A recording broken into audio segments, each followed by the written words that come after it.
Jelang laga home perdana Laskar Wongkito, Sriwijaya FC menghadapi Madura United di laga lanjutan Indonesia Soccer Championship yang akan digelar pada Minggu 15 Mei 2016. Sriwijaya FC siap mengamankan 3 poin.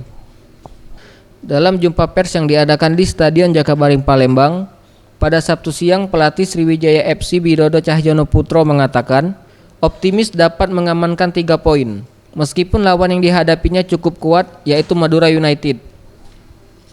Dari segi fisik dan pematangan strategi, semua pemain telah siap. Ia menjanjikan SFC akan tampil keluar untuk menyerang demi mengamankan 3 poin.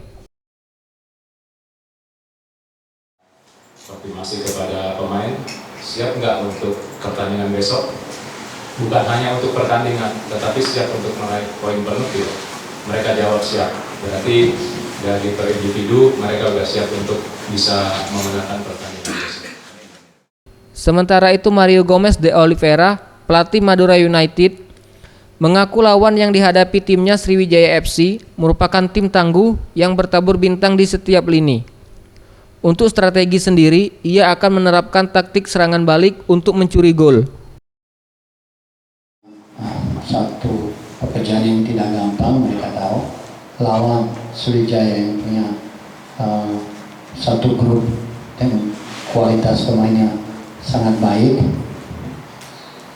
Kita tahu itu, berarti kita harus siap-siap untuk menghadapi satu raksasa. Parel Dwi Satria, Sriwijaya TV.